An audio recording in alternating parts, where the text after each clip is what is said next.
Welcome to Environmental Café 613, hosted by the Ottawa Environment Forum. It's a pleasure to see you all here as we explore the issue of plastic pollution, its impacts, and the actions we can take to address it. We're delighted to be joined by our guest speaker, Karen Wirsig, from the Canadian environmental nonprofit Environmental Defense. We acknowledge that we are meeting on the unceded territory of the Algonquin Anishinaabe Nation, the traditional stewards of the Ottawa region, and that extend our gratitude as well to the Indigenous nations of the Toronto area, from where our speaker joins us tonight. I'm your host, Sherry Kelly. The Ottawa Environment Forum, a Baha'i-inspired group, organizes monthly environmental presentations and an annual environment fair connecting community members with local environmental organizations. Our mission is to deepen understanding, encourage constructive discourse and action, and promote engagement in environmental sustainability for the betterment of humanity and the earth. Before we get started with tonight's program, here are a few housekeeping notes. We're delighted you have chosen to join us online this evening, and we welcome your engaged participation. In order to ensure everyone's enjoyment and participation, please keep your mics turned off unless speaking, and make your comments brief during the discussion. To receive updates about future events, please share your email address in the chat or visit our website at ottawaenvironment.ca to send us a message. Finally, I would like to make everyone aware that tonight's presentation will be recorded and that the views expressed are those of individuals and not of the institutions of the Baha'i faith. We'll begin with a short multi-faith devotional featuring readings from the major world religions. Baha'is believe that throughout history, God has sent divine messengers whose teachings have shaped human progress and offer divine guidance for the needs of humanity at each age. Baha'u'llah, the most recent of these, teaches that all religions share a single divine source and represent successive stages of one spiritual journey. Baha'is believe the crucial need facing humanity today is to find a unifying vision of the future of society and of the nature and purpose of life, a vision expressed in Baha'u'llah's writings. So let's begin our spiritual program now with our first reader, and at the end, we will share a music video called Waves of the Sea. Indigenous wisdom, Anishinaabe. Water is the lifeblood of Mother Earth. It flows through her as the blood flows through our bodies. When we poison the water with our waste, we poison the very veins of our mother. Grandmother Josephine Madaman. The number 2 from the Baha'i faith, we cannot segregate the human heart from the environment outside us and say that once one of these is reformed, everything will be improved. Man is organic with the world. His inner life molds the environment and is itself also deeply affected by it. Shoghi Effendi. Buddhism, we are here to awaken from our illusion of separateness. We are all children of the earth, and at some point, she will take us back into herself again. The earth is not just the environment. The earth is us. Everything depends on whether we have this insight or not. Thich Nhat Hanh. Islam. The world is beautiful and verdant, and verily God, be he exalted, has made you his stewards, Khalifa, over it, and he sees how you acquit yourselves. The Prophet Muhammad. Indigenous wisdom, Iroquois. In our every deliberation, we must consider the impact of our decisions on the next 7 generations. This is from the Great Law of the Iroquois. Christianity. The Lord God took the man and put him in the Garden of Eden to work it and take care of it. Genesis 2:15. Hinduism. The earth is my mother, and I am her child. May the earth, who is the mistress of the past and the future, grant us a wide world. Atharva Veda. Modern wisdom, environmental ethics. There is no such thing as a way. When we throw anything away, it must go somewhere. Annie Leonard. The high international community, as trustees of the planet's vast resources and biological diversity, humanity must learn to make use of the Earth's natural resources in a manner that ensures long-term sustainability and equity.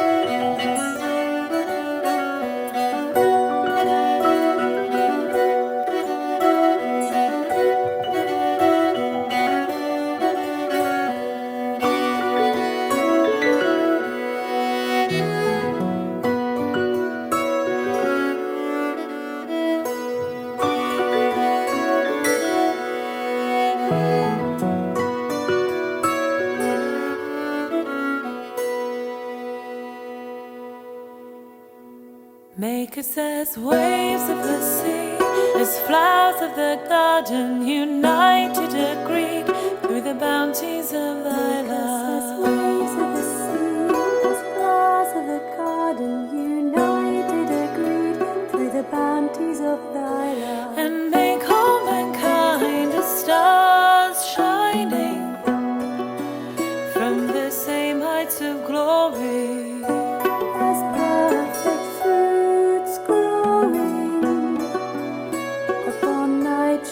Make us as waves of the sea, as flowers of the garden, united, agreed, through the bounties of thy love. As waves of the sea, as flowers of the garden, united, agreed, through the bounties of thy love. And make all mankind as stars shining from the same height of glory.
realms of desire. Make us as one kind as stars shine in the realms of desire. Make us as well as perfect fruits grow in the realms of desire.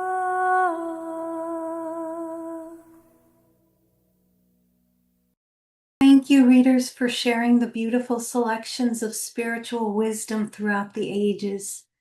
Together, they remind us of our shared responsibility to cherish and protect the environment as a sacred trust. Now it's my pleasure to introduce our speaker this evening, Karen Wirsig. Karen brings a diverse background as a journalist and labor and community organizer.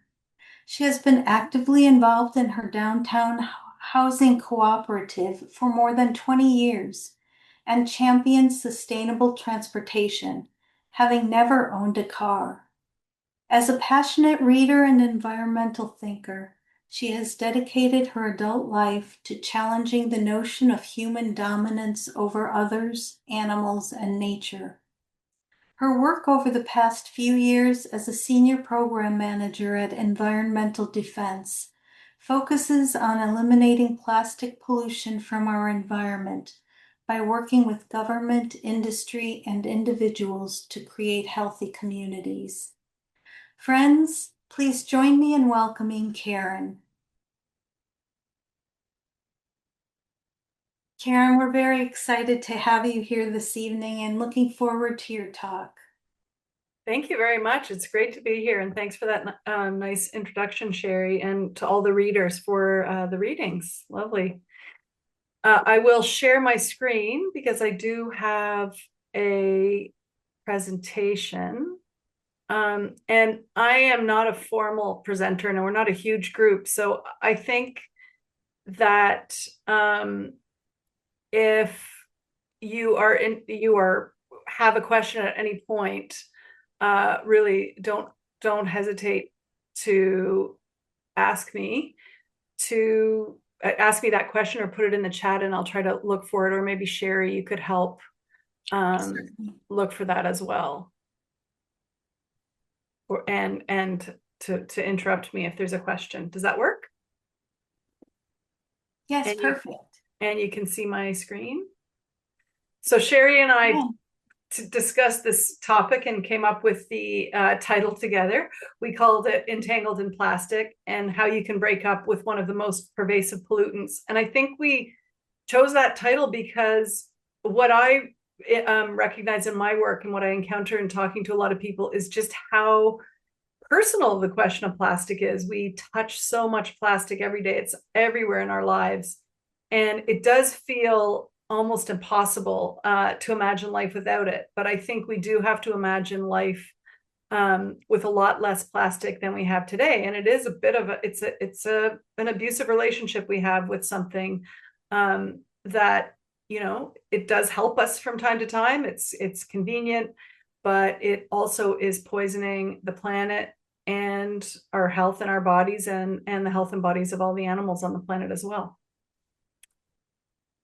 So just quickly about environmental defense, we are a national Canadian charitable organization that focuses on the environment, and we have different program areas. In addition to plastics, I have quite a few colleagues working on climate to stop climate change and build a clean economy, taking out toxic chemicals, safeguarding Canada's fresh water, protecting Ontario's environment, because we started out in the Toronto area to build the green belt, and that is has been over the last 40 some odd years the core of our work, but we've really been building out there.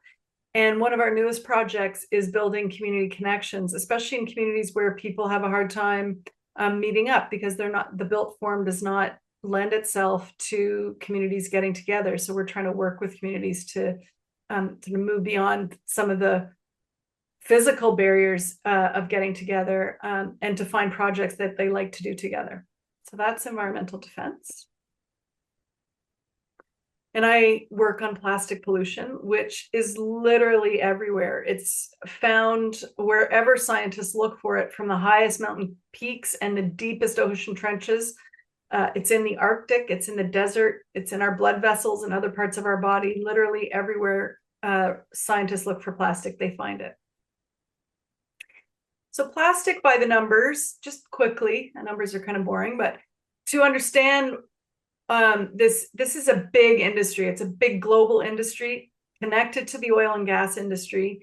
It's worth about $4 trillion US around the world. And that's about $40 billion industry in Canada alone. We still, despite measures that we've taken collectively over the last few years, we still discard nearly 5 million tons of plastic every year altogether in this country. So still an enormous amount of plastic that is discarded. And that breaks down to about 11,000 tons of plastic that goes to landfills, incinerators, and the natural environment every day in Canada. That's like the weight of 11,000 sedans every day in Canada that gets thrown away. So it's quite striking. And that's where it goes. It goes to places like this, a landfill. And you can just see the plastic there. So what is the damage of plastic? I mean, there's been a growing number of scientific studies on the impacts of plastic, including one scientific assessment overseen by our federal government in Canada. And that assessment found in 2020 was the final, that macroplastic pollution, and that's the big pieces of plastic that you can sort of see with your own eyes very easily when it's in nature. Or, the stuff we throw away, the bottles and all that packaging we throw away in our blue boxes, our recycling bins. That kind of macroplastic pollution has a negative effect on wildlife that gets entangled in it or eats it, or when it degrades their habitat and ruins their the food webs that they rely on. So that kind of macroplastic pollution we know has a very negative effect on the environment. Microplastic pollution, which is the small, tiny pieces that are like smaller than, say, the eraser on the end of a pencil, that harms freshwater and marine species. That we know, science has told us that. And production of plastics worldwide generates about 5% of all global greenhouse gas emissions. So it's quite significant. There are plastics and related chemicals inside our bodies, including it's been found in lungs, brain, blood, and placenta. And science is just emerging now on the human health effects. Unfortunately, that has not been a strong area of research until quite recently. I think in the past, in the last 40 years, when people have thought about concerns about plastic, they've been more concerned about the stuff they can see and the stuff in the environment and its impact on, say, waterways and beaches and animals, and less on what it's doing to us. But obviously, we can't have such a pervasive pollutant everywhere and not have it impact on our health. And that research is still happening on exactly what those effects are and those impacts are on our health. But I guess, and we'll get to this, plastic pollution is also an environmental justice issue, meaning it affects all of us, but it affects some communities and populations more than others. And we'll get into that a little bit in a minute. So who's to blame for plastic pollution? For a long time, the plastic producing industry and the brands, the companies that use a lot of plastic in their packaging to market goods to us, have tried to blame us. They say that consumers, we're not careful enough with our waste. Municipalities don't have good enough systems to handle this waste. And so really it's the litter bugs and mismanaged waste, either here or in the global south, that are to blame for plastic. That's what the industry likes to say. And, with our own eyes, we see lots of plastic when we're out and about. But is this really a litter bug problem, or is it something deeper than that?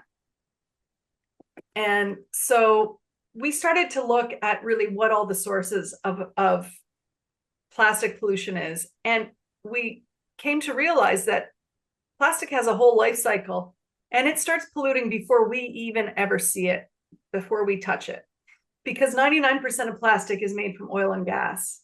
And so I don't know if you're aware of the kinds of methods for extracting oil and gas in Canada, but some of it is very, very, very polluting. In the tar sands in northern Alberta, Treaty 8 territory, home of the Cree and the Athabasca Chipewyan people and Métis people, there are lakes and lakes and lakes of toxic tailings from this mining of sand to get heavy bitumen, which is turned into oil out of that sand.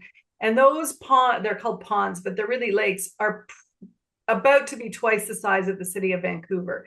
They extend over a massive area, and they're full of toxic chemicals, including carcinogens, that leak into the water source, and the water source for the people that live in northern Alberta, but also all the animals that they rely on in their diets. And so it harms the whole ecosystem. It's harming this practice. First of all, it takes up a lot of land, but it also is harming the water. It's giving off a lot of air pollution and very damaging to the people. And we know that about that oil coming out of those tar sands and coming out of Alberta, oil and gas coming out of Alberta, fuels about 25% of plastics in North America. So it's not a small thing that comes from Alberta, and in particular from these tar sands. It's a huge, huge amount of plastic that gets made from that oil. Then what happens is that the oil gets sent around to various places for further refining into either the gas that we put in our cars, or what's put into airplanes, or fuels power plants, or it goes into refineries that make the precursor chemicals to make plastics. And the area around Sarnia, Ontario, which is also the home of the Aamjiwnaang First Nation, is a very important cluster of plastic making in Canada. And that community has been harmed over generations by that activity. And in fact, 2 years ago, the federal and provincial governments agreed to shut down one of the plastic making plants in Sarnia because, like abutting the Aamjiwnaang First Nation, because of really high levels of benzene emissions. And benzene is a waste gas that comes off of refining this heavy bitumen into gasoline.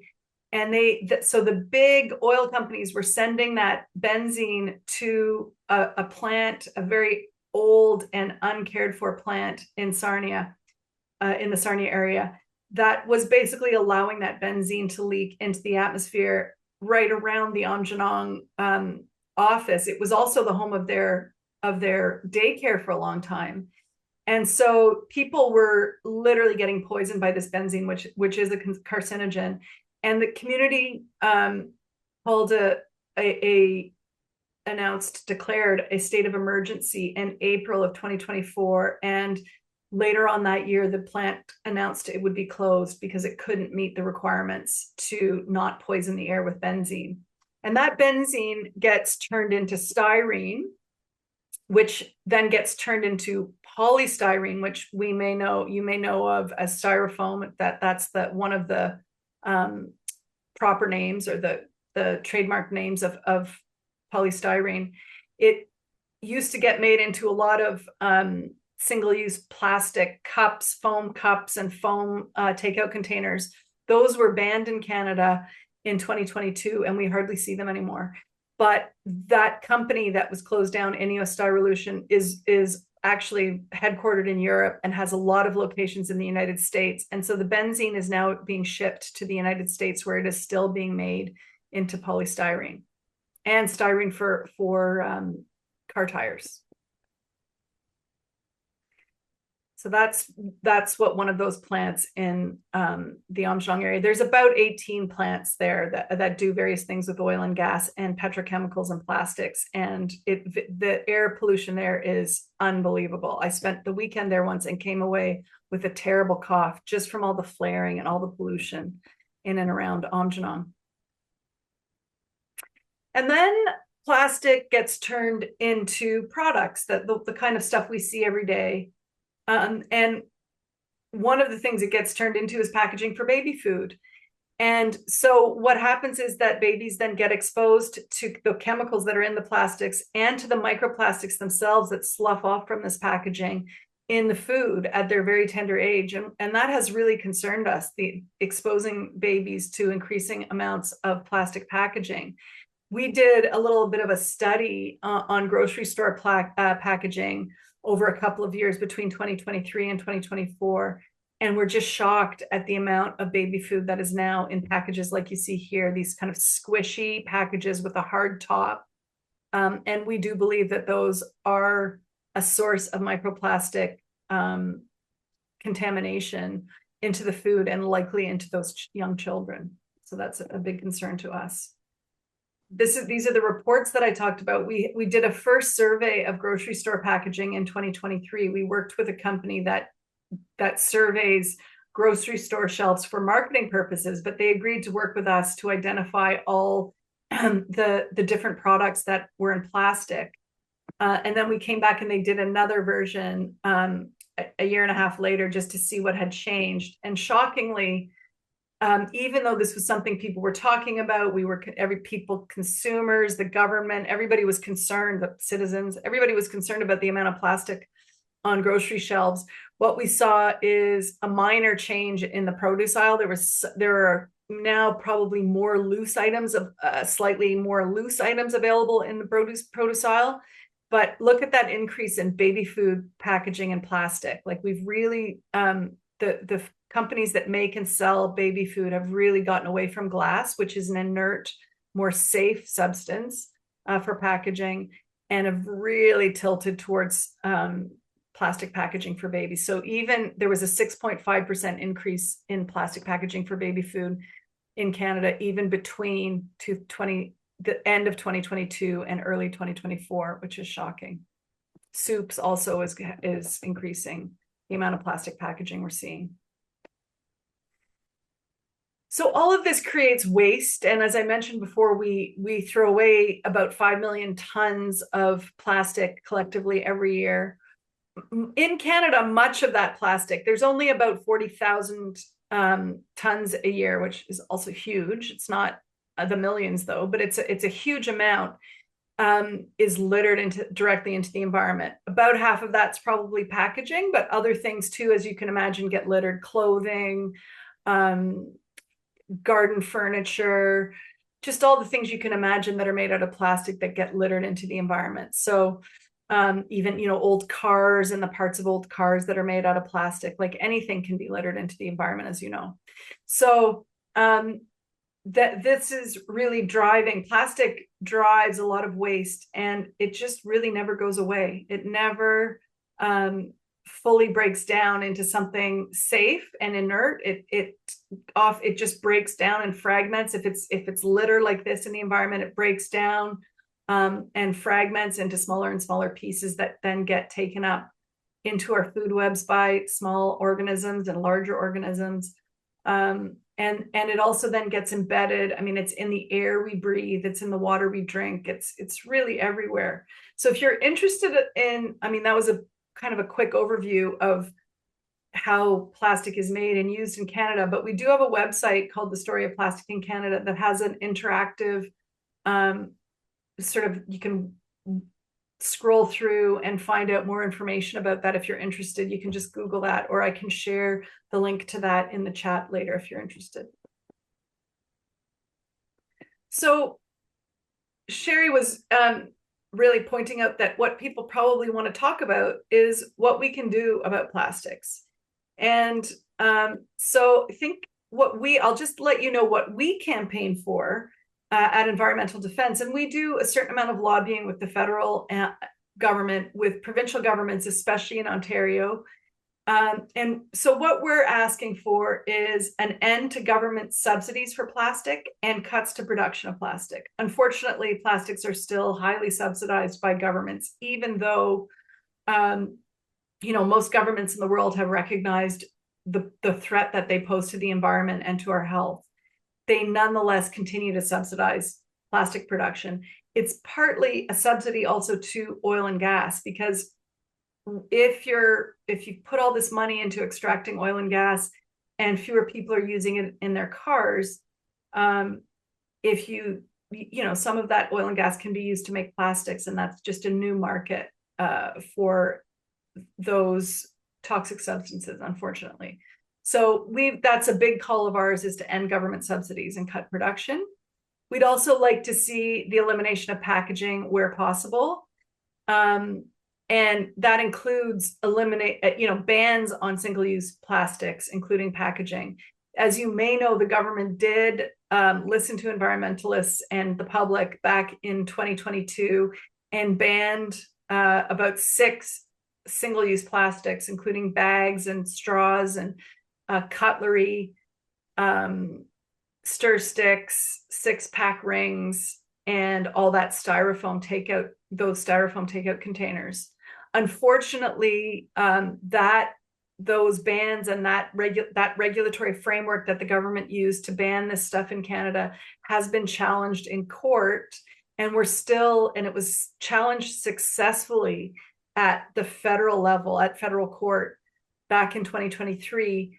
The government appealed, which we were glad to see, and a number of environmental groups, including ours, are interveners in that case. Our lawyers at EcoJustice made arguments to the Court of Appeal back in June of 2024, and we're still waiting more than a year and a half later for a decision from the court. If the court decides in favor of industry, which we are afraid it will, that will mean the government will have to go back to the drawing board when it comes to regulating plastic. We will insist that they go back to the drawing board and come back with a different way of regulating plastic and banning harmful substances. But unfortunately, when large industries that want to protect their profits can be successful in court stopping environmental regulation. So that's where we're at now. And the companies that are leading the charge on this lawsuit are the biggest, the companies that produce the most plastic in Canada, including 2 companies that are based in the United States, ExxonMobil, which owns majority shareholder of Imperial Oil, Esso, you might know it by, which is a big oil producer in Canada, but also plastic producer. Dow Chemical, which is a big US chemical company, and a company called Nova Chemicals, which is owned mostly by the sovereign wealth fund of the Abu Dhabi government in the Gulf, the Persian Gulf. So that is really, we're talking about, very, very well backed companies that are suing our government to stop the regulation of plastic, and that, of course, has to be a concern. We're also looking for the elimination of harmful plastic additives, chemical additives in plastic products. And the good news about that is that some of these additives have already been, there's already a framework federally to deal with these chemicals that doesn't rely on what happens with that court case. So there are additives in all kind, that make plastics function, like that harden the plastic. Let's say you have a kind of a hard water bottle or baby bottle that can have certain additives in it, or to make plastic squishy and soft, like there are plastic shower curtains like this that have other types of additives. There's flame retardants, there's UV blockers to keep sunlight from affecting the contents of a plastic package. So there's all kinds of stuff that is in plastic that is actually very harmful in its own right, whether it's in the plastic or not, that we're trying to eliminate from plastic products. We're also looking for requirements for refill, for example, beverages and baby food, so that we don't have to have a single-use package that we just throw away, but we could have these containers like bottles under a deposit return program where we bring them back and the companies clean them out and fill them again. And in Ontario right now, we're in a big fight to expand deposit return to include all beverage containers. As you may know, alcohol containers are covered under a deposit return program, and we return our beer bottles and wine bottles and spirits bottles to the beer store. That program is now has been under strain because of closure of beer stores. So we're looking to fix that program and expand it to include all types of containers and expand the number of places that people can return those and get their deposits back. So those are the kinds of projects that we're working on.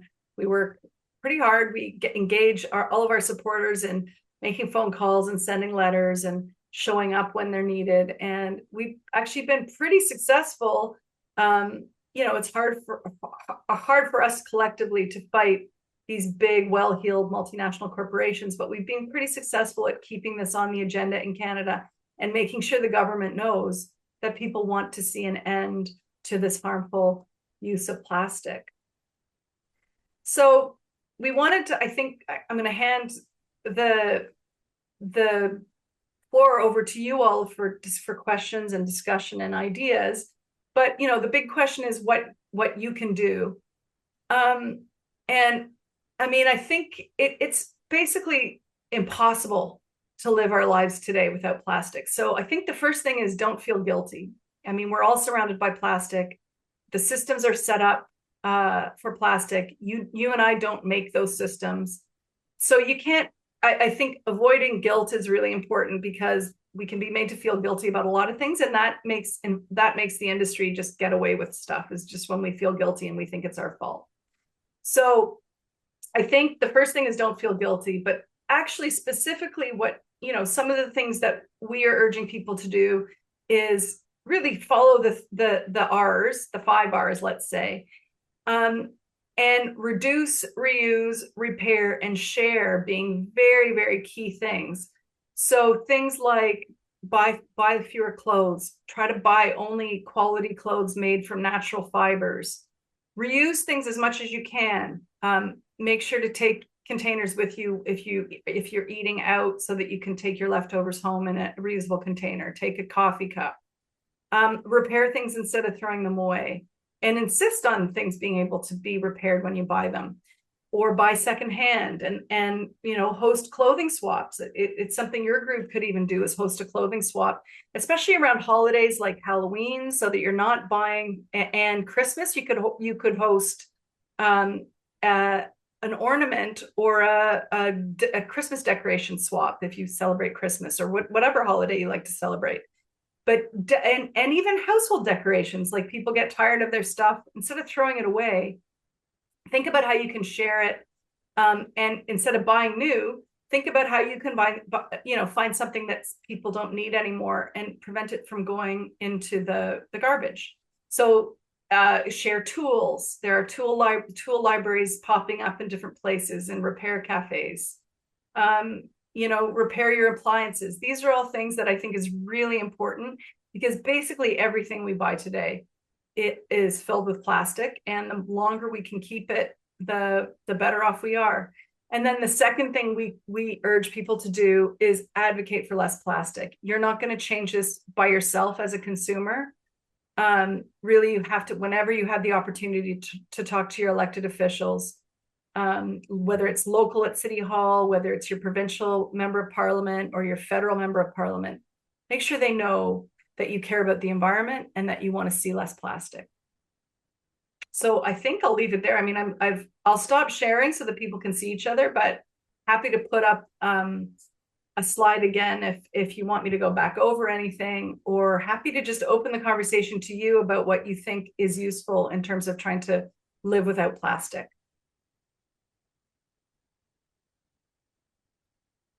Karen, thank you so much for your informative presentation. There wasn't a whole lot of good news in there. I'm sorry. But we really appreciate the information and your insights, and we hope now the discussion will motivate us all to do what we can do for a sustainable future. And we do already have some questions and comments in the chat, so maybe that might be a good place to start. And also people can raise their hand virtually or in reality, so that Karen can address them. So Karen, I don't know if you're seeing in the chat. The first question we have is, how ugly can the outcome of plastic pollution get? At which point people will finally stop prioritizing profit and start prioritizing nature. And that's from Olga in Russia. Well, I would say, I mean, the companies that are profiting from this will never stop. We'll have to stop them. Honestly, we'll have to really convince our governments that our health and the health of the planet is more important than their profits.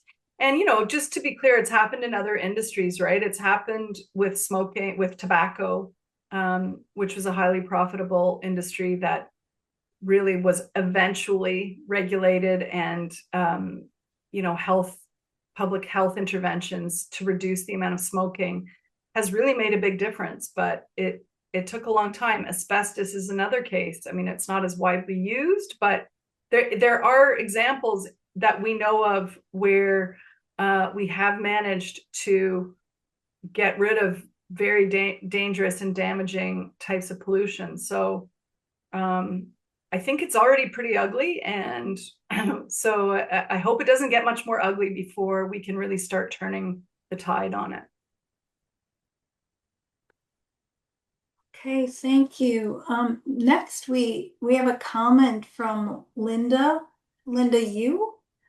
Some suggestions for us.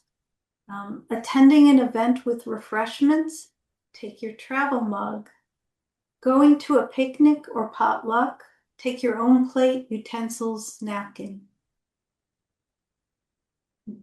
Good suggestions. We have a question in the chat from James Murray. What are your thoughts on bioplastics or plastic made from plants, etc.? Yeah, that's a great question. Frankly, possibly in the future it will be, especially if we're going to be producing less oil and gas, right? It will be, or put an end to fossil fuels, which my colleagues on the climate side call for. Plastics can be useful and necessary. So in the future, if we're not making them, if there aren't any plastics left and we can't, reuse what we have and recycle what we have, then we'll probably need to make them from something else. And so those can be, plastic can be made from trees and like wood fiber. It can be made from other types of plant fiber. I think I would not recommend it right now as a solution, because it will just become an add-on. And right, like we'll have all the garbage plastic we have today from oil and gas, plus these things that are sold to us as great plastics, which are bioplastics, which they're not. And I'll tell you why. Bioplastics operate the same way as plastics made from oil and gas. They contain the same types of harmful additives to make them useful, and they end up doing the same thing in the environment when we throw them away. So the real key is to stop making and using so much plastic first. And then, once we've winnowed it down and we know what we need to have, as opposed to, what somebody else is profiting from, then we'll have an opportunity after that to, look at how plastic is made. Does that make sense? I see James nodding his head there. Thank you for that answer, Karen. We have several hands up, so let's go to the first one, which is Bill. Yes, thank you for a very intriguing presentation. I was wondering, it seems like of necessity you gave short shrift to the actual health effects of plastic. And I was just wondering, like, without deviating too much from available science, isn't there some inferences that we can make from knowing physiology and knowing what we're injecting into that physiology? And would you be willing to share some of the inferred possibilities in terms of the effects that we might find once research comes out with a voice? Yeah, I mean, I'm going to have to preface this by saying I'm not a medical like researcher, and this is a very fraught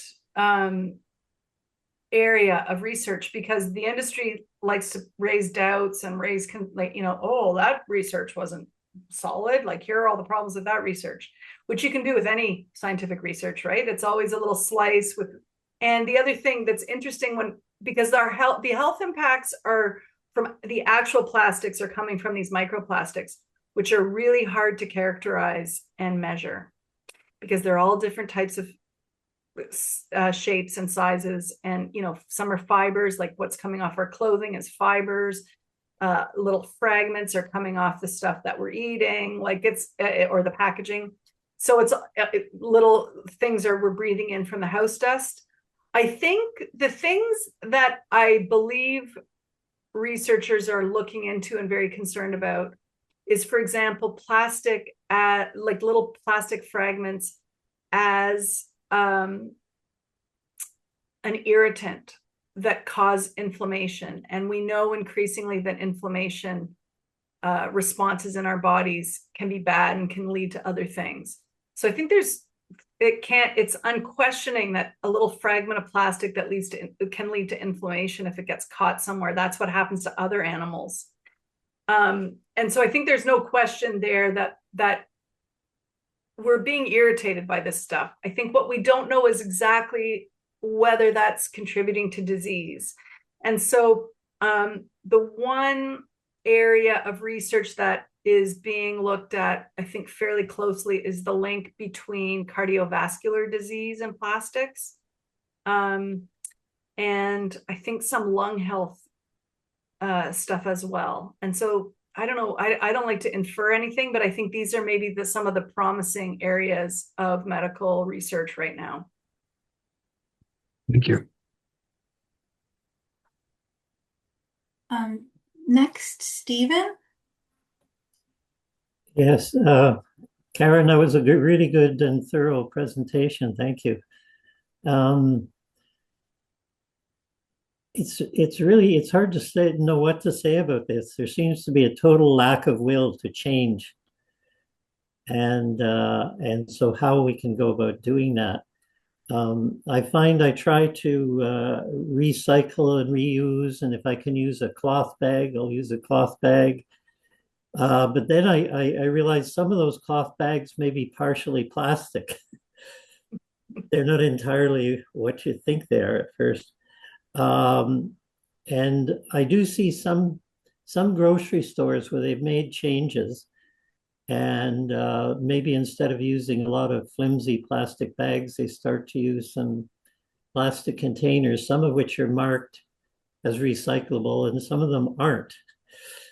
And so we really don't always know either. And then when it comes to putting things in the recycling bins for the garbage, every once in a while we'll hear reports that half of that is actually going to the landfill instead of to a recycling center. There's so much we don't know. And there seems to be an unwillingness to let us know by various forces, political and commercial especially. And I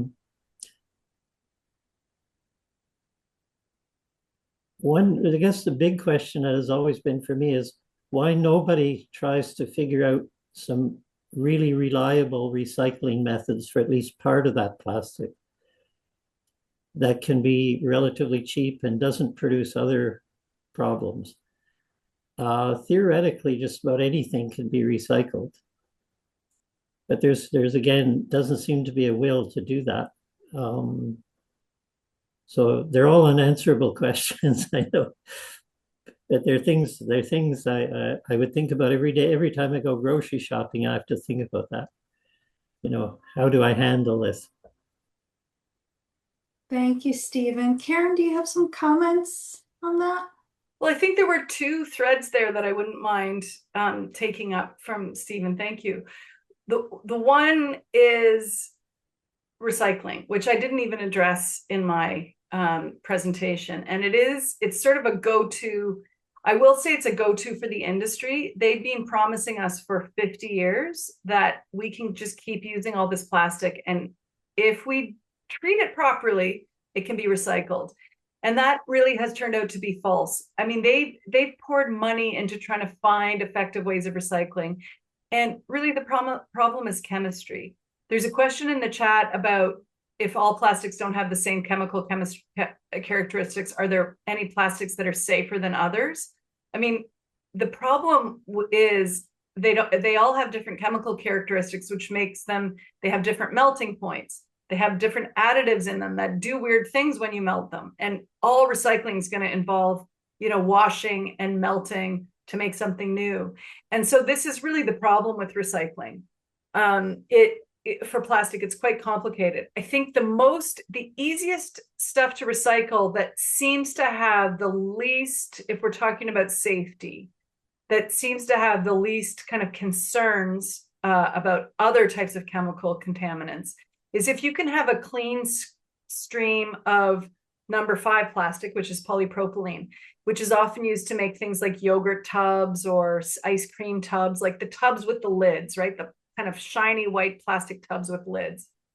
That stuff, if you can collect it, I mean, not you, if not us, but if the municipalities, like, let's say they went get that food manufacturers started to just basically have one type of tub they use, one type of bag, and one type of see-through kind of bottle.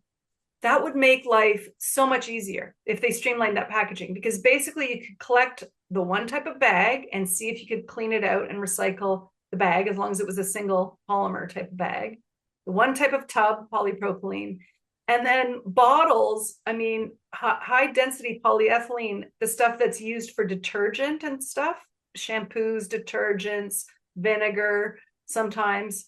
This stuff can be recycled really quite effectively, as long as it's not fancy colors and doesn't have any weird additives in it. Like if it's white or sort of clear, that could be recycled apparently quite a few times. So there are ways of doing it. The key is we have to just use a lot less plastic, and the companies have to really, really reduce the amounts of different types of plastic and mixed materials that they're putting on the market. And so, I mean, somebody else has asked about the blue box, and do you want me to just go on like our recycling bins and what's happening to that? Do you want to go to Scott and Carol and Nan first, and then we'll come back to the blue box? Yeah, why don't we go to them first? They've been very patient. Sure. So, and then we'll come back to the whole, yeah. Yeah, I mean, thank you very much. That was a great presentation. I was listening very, very intently. I guess my comment is more like you hear there's lots of really great ideas, and we've known these for a long time, so what we can do as individuals, reducing the amount we consume and reusing, and, only at the end, what's left over, recycle, and making those types of choices. And I don't want to take away from the power of the individual, right, to generate changes. But I think, on the climate change, for example, there's a lot of people saying, listen, it's big business. It's governments that actually have to take the lead on this. We can only do so much as individuals. And so on the plastic side, and I did see something in the chat about this, I'm wondering if you had any comments on some of the international discussions that are happening right now. And I know there's been some failed attempts to arrive at an international treaty to curb plastic production and look at ways of dealing with it. How do you see those going? Do you think there's any reason for optimism at all, or is it pretty doom and gloom there as well? Well, the state of the world is complicated right now. I actually been following those plastics treaties negotiations quite closely. I don't know if any of you was aware that one of the negotiating sessions happened in Ottawa in 2024. And that was actually a big deal. And our government we put a lot of pressure on the government. And it was actually during those treaty talks that the federal government there were meetings between Indigenous people in Namjinong and their lawyers and the federal government about all those emissions I talked about, the benzene emissions in Namjinong. And it was because of that event and because all those people came together that I think two things happened. One, the indigenous people around the world are really on the front lines of plastic pollution, and plastic really is an environmental racism. The way it's made, the way it's thrown away. We export plastic to the global south where it's polluting other people's lives. Like it's a terrible thing. But what happened in Ottawa with the global plastics treaty negotiations that happened in 2024 is, first of all, indigenous people showed up and made our government and other governments really see that they need to be listened to when it comes to things like plastic pollution. So that was a really good thing. And second of all, that meetings that happened during the course of those negotiations, that session led to the closure of that very bad factory in the plastic producing factory in Sarnia. So that was great. I attended what was scheduled to be the last session of the negotiations in Geneva this summer. We go just to keep pressure on our government, like to make sure they show up and they do the right thing. And I have to say, all our collective pressure on the government has helped, because they have been showing up and they have been taking strong stands, which is helpful. I think where we are right now, nobody has given up on a plastics treaty. We just didn't get one in the sort of 2 years they were hoping to get one in. 2 years is a very short period of time to get an international agreement, especially the way the world is today. Multilateralism, and if any of you paid attention to the Prime Minister's speech last week at Davos, like multilateralism is complicated right now. In the plastics treaty negotiations, what we've seen is what we see on the local level, just writ large around the world.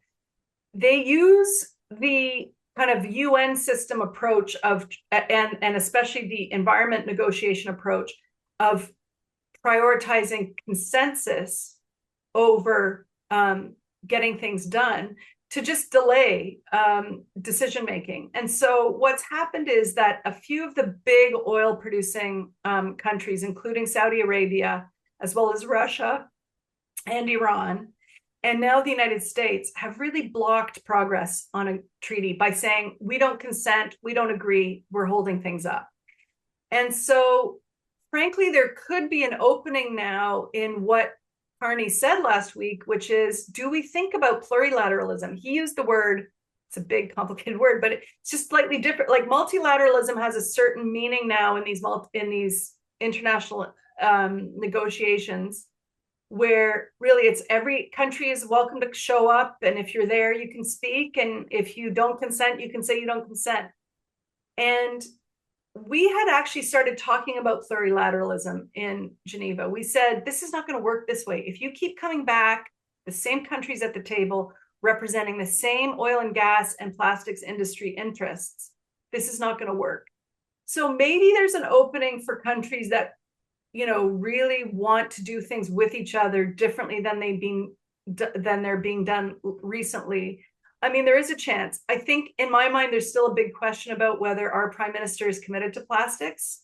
We have not really been able to pin him down on that. And so I think that's going to be part of the job, is to make sure that our government remains really committed to doing something with its allies around the world, and at least starting it. And I don't know, some of you may remember the Ottawa protocol the Montreal protocol that ended in the elimination of ozone depleting substances, right? That like Freon and the kind of like refrigerants and stuff. That started with a smaller number of countries and has grown over time. It started in the 90s and grew over time to actually eliminate those substances. And actually the hole in the ozone is growing back. So we know it's possible. We don't need every country on board to start with something like this. And I think if trading partners start to work with each other to say, we want to get rid of a lot, like the worst of the worst plastic products, the worst of the worst chemical additives, and look at what we can do to stop producing so much plastic where we are and stop importing so much plastic. I am still hopeful that something like that could be done, but we are all going to have to really put pressure on our local politicians to make sure that they speak up and make it happen, I would say. Yeah. Okay, thank you for that answer, Karen. Let's go to Carol. Good evening, and aloha. I'm thanking Karen, all of your panelists that basically put forward a really complex topic. And I'm going to share because I am at Carleton's science program and chemistry, what my Professor Brock said about plastics. And what he said was you have to be able to break them down through enzymes. So I did look into the literature, and there are worms that have these enzymes that can break down these plastics without being affected themselves. And I thought, boy, that's really great. And they're looking, it's Western University, and they're looking to get it up to scale. But I mean, that's plastics on, innovation, and that's great. But I kind of said, okay, well, now I'm a big fan of yogurt, and I love also putting dressing on my salad. So I said, I use about four, so per month, 48 per year. I said, what if I just made my own yogurt? So I have this Instapot, and I made my own yogurt, and now I don't have to dispense of the plastic of the yogurt that I would have to do so if I was taking it commercially by buying it at the store. And I did my own salad dressings, and then too I didn't have to do, and they're very good. And I didn't have to buy the commercial bought plastic dressings, and I probably one dressing bottle, so that's less, maybe 12 a year. But I'm thinking, okay, well, at least something is something. So I'm just hoping that I can think of other things that I can do homemade that I don't need to go commercial and buy at the store. Wonderful. Thank you, Carol. And let's go to Nan.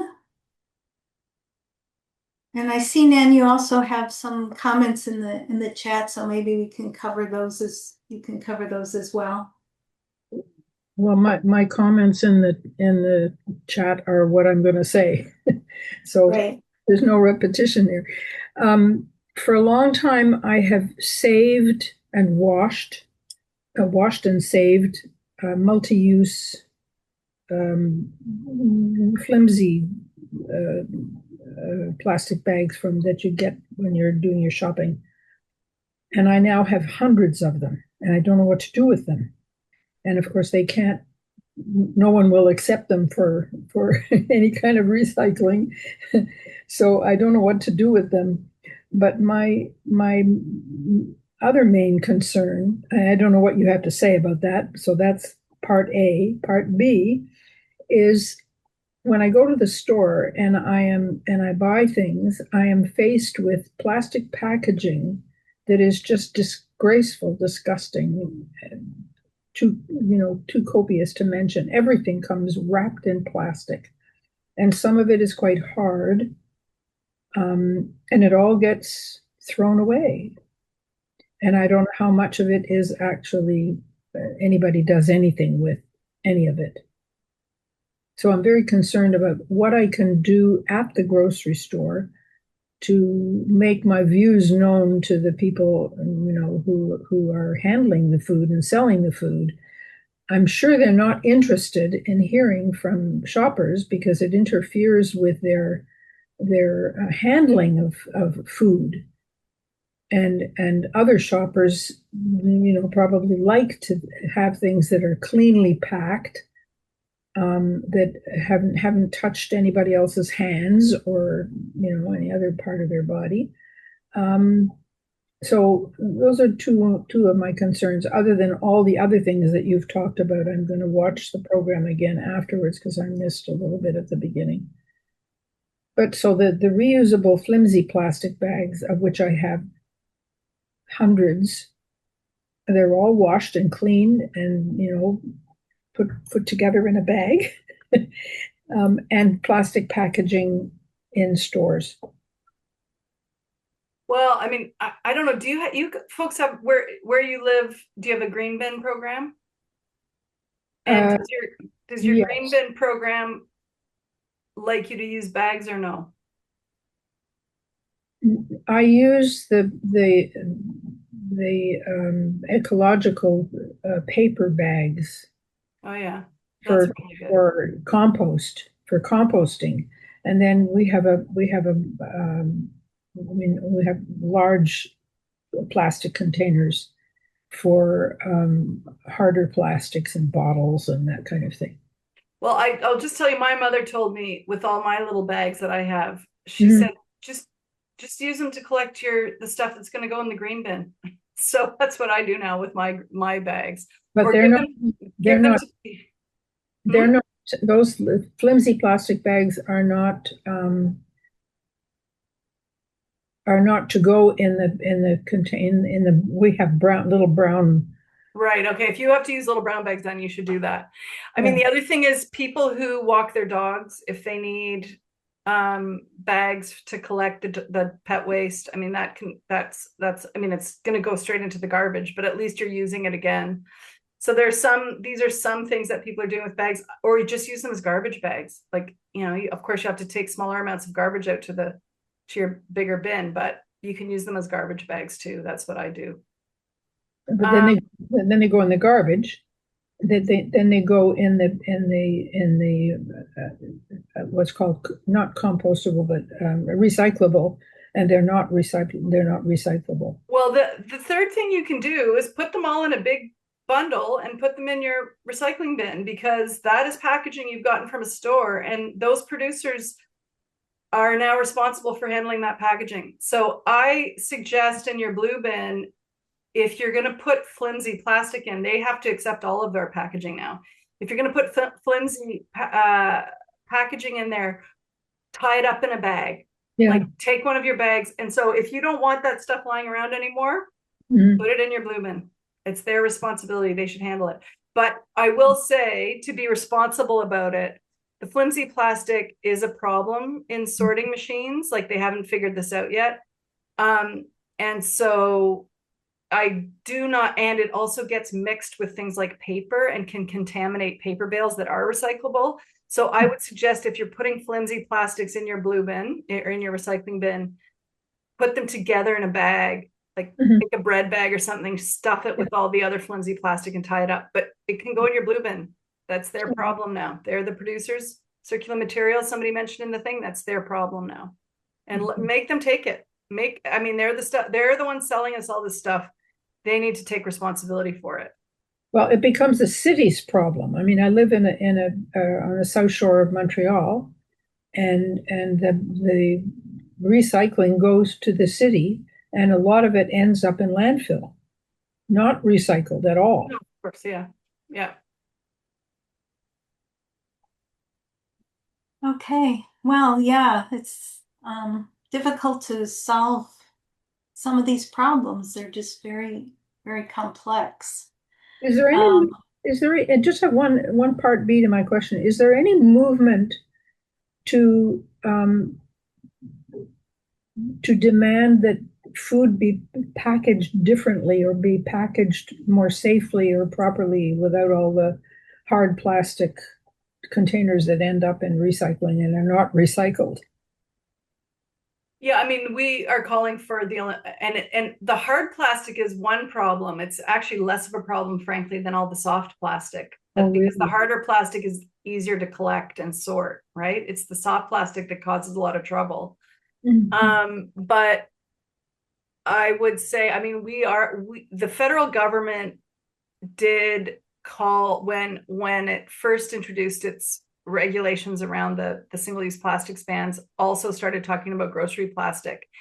And then it got sued and it sort of shut its mouth a little bit. And part of the other problem with that is that the grocery stores basically said, you make us do this stuff, we're going to put prices up even more. So I mean, they sort of have them over a barrel, right? So I think I think there should be a growing move of consumers saying, we don't want all this stuff. We don't want to manage it at home. Like, how much time do we spend? We should actually all take diaries and calculate how much time we spend dealing with their garbage, because it's a lot of time. And really like go on strike somehow. I mean, I think there would be, I'm a former labor organizer, so I think in the strike terms, but I mean, we have been trying to think about, frankly, how to broaden that movement. The real problem and the real barrier for us in doing this and relating it back to the grocery store is the people that you find working in the grocery stores are most likely low paid grocery clerks, right? Like stocking shelf people and cashiers. Yeah. You don't want to be going in and harassing those people. It's not their fault. It's not, they're not driving this bus. So we have actually been stumped about really how to basically bring the grocery store problem to a head. Always open to ideas on that front for sure, but it's complicated. And somebody asked about boycotts. I mean, I don't know of a successful boycott that's changed grocery packaging. I really don't know of one. Mm-hmm. Thank you, Karen. Yeah, thank you, Nan.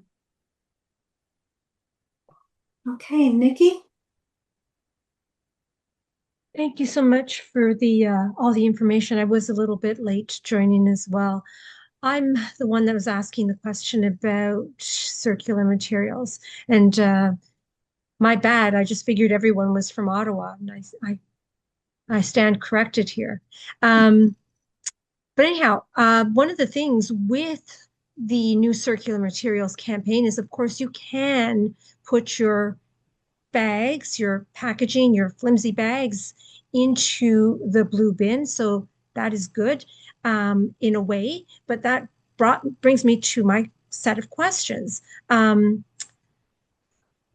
whole point of doing the circular materials thing is obviously they charge us a little more, and then they use that little more to recover the plastics and recycle those plastics or turn those plastics into something, hopefully.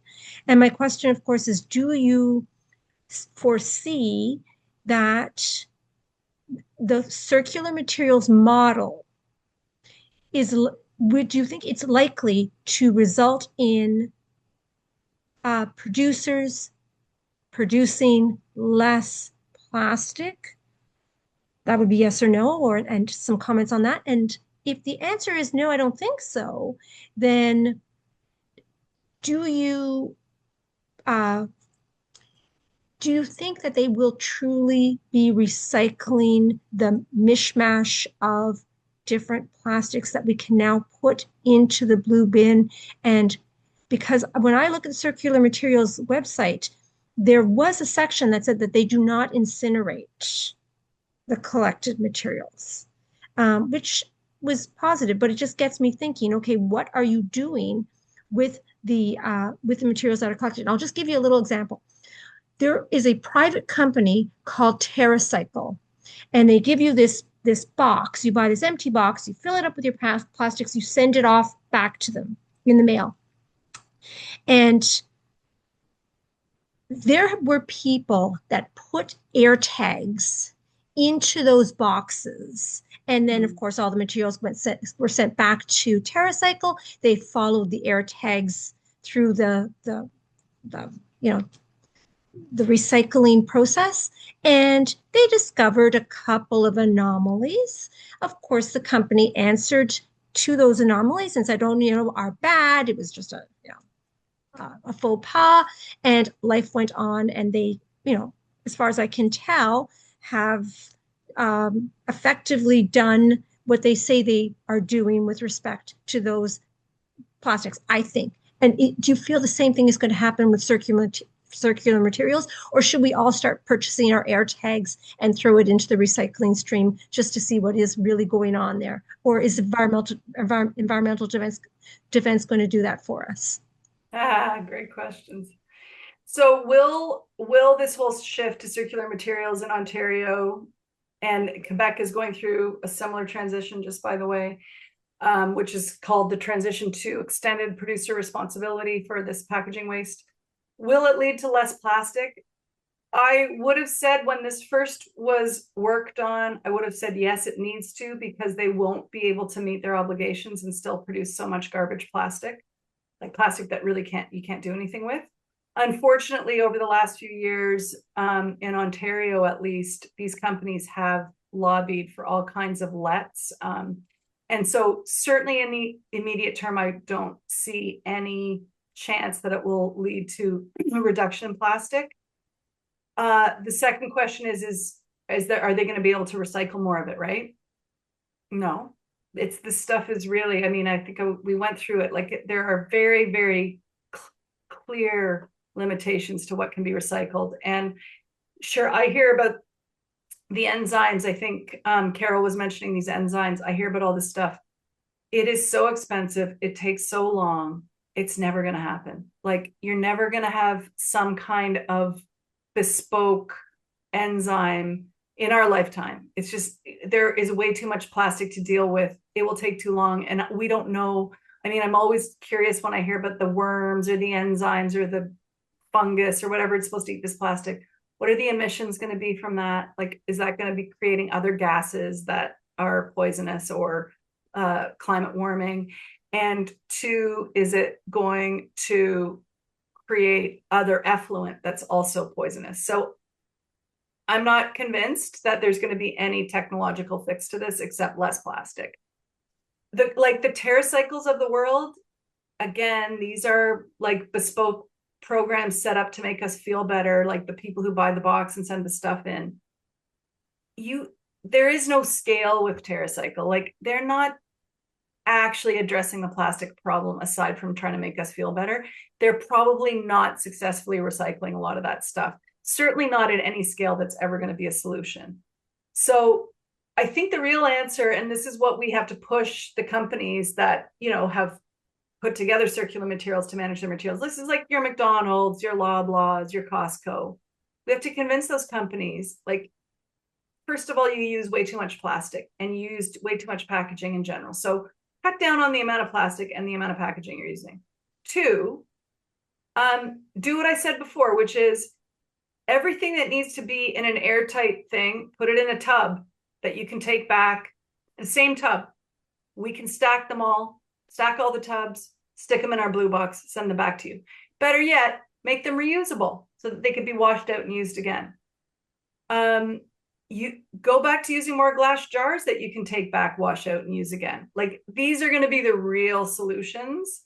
And right now, we're not seeing the kinds of incentives or regulations in Ontario that will lead to those changes. But I'm still hopeful, like, we'll have to fight to change those. One of the key things we're asking for is to get all beverage containers out of the curbside recycling stream and into a deposit return program. Because even plastics in a deposit return program are more likely to be collected and recycled. For aluminum, it's a slam dunk. They get cans back, they get bottles back, glass bottles back. That stuff is properly sorted and recycled. Like, Alberta and Saskatchewan have fantastic programs where they're getting all this stuff back, and like 80% of it is recycled. In Ontario, we recycle less than 50% of beverage containers. It's a real shame. It's an outrage. So these are a few things that we can do together, advocate for, and what the province needs to do to write this system and this program. And I remain hopeful that we will fight to change these rules back to make them more strict so that they do start getting rid of a lot of this garbage plastic, because there really is no other alternative for it. Like, it just has to go.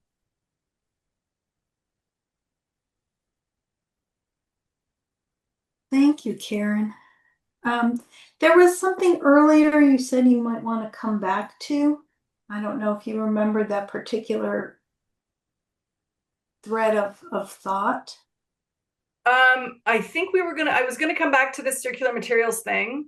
And so I think we've done that. I'm glad that we talked about the Global Plastics Treaty, and I hope that there's a way forward, and I hope our government can play some very productive role in making that happen.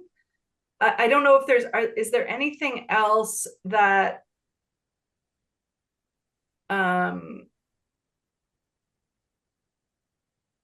I'm just wondering if there's anything else I've missed in the medical waste. I mean, there's like healthcare without harm, and there's another green medical workers group that is looking at reducing the amount of throwaway plastics that is used in the medical field. Some of it, I mean, plastics are useful for certain things, like certain medical devices. We're probably not going to get rid of those, but I think our view is let's prioritize the things that are really useful, that save lives, that help keep people safe, that maybe lighten transportation vehicles so that we don't need so much energy to move them around. Like, let's prioritize the uses of plastic that have a social and even environmental benefit. And let's figure out what those things are and focus our use of plastic on those things, and then collect them and manage them properly at end of life. If we could do that, we'd probably still have plastic in the medical field, but maybe not as much as we have today. And probably we'd go back to more reuse and more autoclaves, to sanitize things, and just less throwaway plastic. A lot of medical plastics gets burned, and ironically produces really carcinogenic gases that the people who live near those incinerators have to breathe in, that probably is giving them cancer. Like, it's this whole kind of death cycle that we see with plastic. So we have to listen to our healthcare comrades who tell us what the solution is there. But there, I'm sure, is solutions for a lot of the single-use plastics, but there will also always be plastic in healthcare. I think now it is useful for certain things. Thank you. Well, friends, there are a lot of interesting comments and thoughts in the chat. So you might want to scroll through there if you haven't been keeping an eye on it. I particularly like the one from Arta where he talked about his childhood and the way things were. It's like we almost have to go back to the past, because there were other ways of living back then. And at the root of that is a moderation and, economics, conservation mentality, avoiding overconsumption and greed, and, being respectful. These are, kind of the root values that need to become more prevalent in society. And it's, that part isn't rocket science. That can really drive change. So we're at 9 o'clock. So it's about time to do our closing. I would just ask Karen if there's anything else you would like to add or comment on here before we close. Yeah, I guess maybe just to come back to this question of burning plastic, it is really not a solution. It basically is it's certainly not recycling. And the provincial government has, in Ontario and also in Quebec, frankly, has opened the door to allowing these companies to have a certain amount of this plastic burned and call it recycling. And it's really not a good solution. So I'm hoping that, we can also make sure that they move away from that, and really prioritize reduction and reuse over recycling, frankly. Thank you. We'll close with that last thought. I would like to announce our upcoming cafe. The next one will be on Tuesday, February 17th at 7:30 Eastern, and we will welcome the City of Ottawa to present to us. What will Ottawa's climate look like in the future? What are the risks? What is the City of Ottawa's climate change master plan and resiliency strategy? How should we proactively prepare for the challenges ahead? So I hope that you all can join us for this highly informative program. And it should be a good opportunity to express some views and suggestions as well. And then in March, I'll give you a sneak preview of our program. University of Ottawa professor Glenn Kenny, an authority on human and environmental physiology, will talk to us about the greatest emerging threat to humanity, extreme heat and climate change. So in closing, let's give our thanks to Karen for her wonderful contribution this evening, to Shiyu Liu for tonight's devotional, to Aaron Kelly for hosting our Zoom meeting, to Bill Kelly for publicity, and to the Ottawa Environment Forum team for their ongoing efforts in education and environmental action. Finally, as a gesture of appreciation to all who gathered this evening, we're pleased to share a link in the chat to One Planet, One Habitation, an inspiring statement that seeks to transform humanity's relationship with the natural world by grounding environmental action in the oneness of humankind and a shared global homeland. It explores themes such as stewardship and trusteeship of nature, justice, consultation, consensus building, rethinking progress and economic arrangements, and the complementary roles of science and religion in building a just, sustainable civilization. We wish you all a good evening.